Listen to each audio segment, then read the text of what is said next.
નમસ્કાર દર્શક મિત્રો, આપ સર્વે દર્શક મિત્રોનું હાર્દિક સ્વાગત છે મારી યુટ્યુબ ચેનલ ઉપર। મિત્રો, એસબીઆઈ દ્વારા હવે હર ઘર લખપતિ યોજના દ્વારા આપણે વાત કરીએ તો એસબીઆઈ દ્વારા એક મોટી જાહેરાત કરવામાં આવી છે।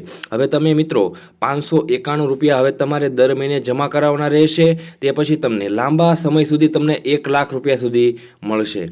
મિત્રો, આ સ્કીમ વિશે આપણે આ વિડીયોમાં જાણવાના છીએ। મિત્રો, એસબીઆઈ એમની નવી રિકરિંગ ડિપોઝિટ એટલે કે આરડી સ્કીમ શરૂ કરવામાં આવી છે।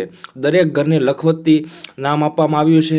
આ યોજના હેઠળ તમે દર મહિને નાની રકમ જમા કરીને હવે તમારા ખાતામાં 1 લાખ રૂપિયા કે તેથી વધુ જમા કરાવી શકશો, જેમાં સામાન્ય નાગરિકોને મહત્તમ રીતે 6.75% વાર્ષિક વ્યાજ અને જે વરિષ્ઠ નાગરિકો છે એમને મહત્તમ 7.5% જેટલું વાર્ષિક વ્યાજ આપવામાં આવી રહ્યું છે। મિત્રો, આ વિડીયોમાં આપણે આ યોજનાની સંપૂર્ણ માહિતી મેળવીશું। મિત્રો, આપણે સૌપ્રથમ આ સ્કીમને સૌપ્રથમ સમજી લઈએ તે આરડી શું છે।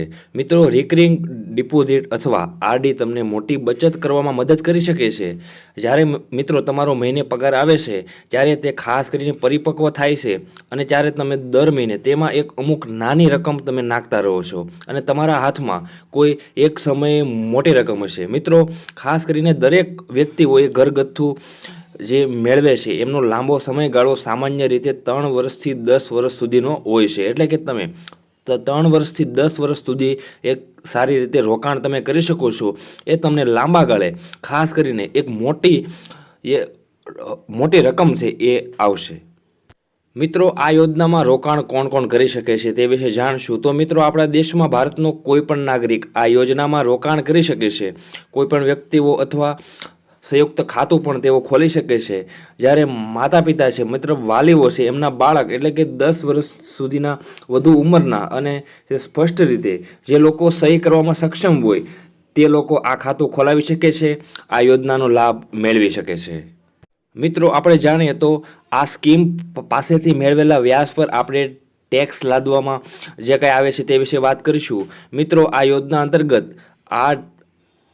આરડીની યોજના જે આપણે જોઈએ તો વ્યાજની આવક છે ₹40,000થી જે સુધી છે એ તમારે સીમિત હોય છે। એટલે કે વરિષ્ઠ નાગરિકોના હિસ્સામાં આપણે ₹50,000 સુધીની ઇન્કમ જો આવે તો તમારે કોઈ પણ ટેક્સ અહીંયા ચૂકવવો પડતો નથી।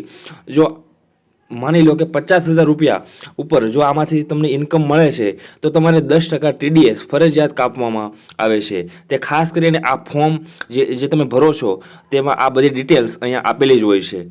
મિત્રો, કોઈ વ્યક્તિ ખાસ કરીને કરપાત્ર ન હોય તો આ ફોર્મ ખાસ કરીને 15H અને 15G તમારે સબમિટ કરવાનું રહેશે। જો તમારી આરડીમાંથી વાર્ષિક વ્યાજની આવક 40,000 કે તેથી વધારે છે, મતલબ કે વરિષ્ઠ નાગરિકો છે એમને 50,000 કરતાં વધુ ઇન્કમ થાય છે, તો તમારી કુલ વાર્ષિક આવક વ્યાજની આવક સહિત જે મર્યાદા સુધી ન હોય તો તમે કરપાત્ર હોઈ શકો। તો બેંક તેને વળતર આપતું નથી, એટલે કે ખાસ કરીને તે 10% ટીડીએસ તરીકે કાપવામાં આવે છે।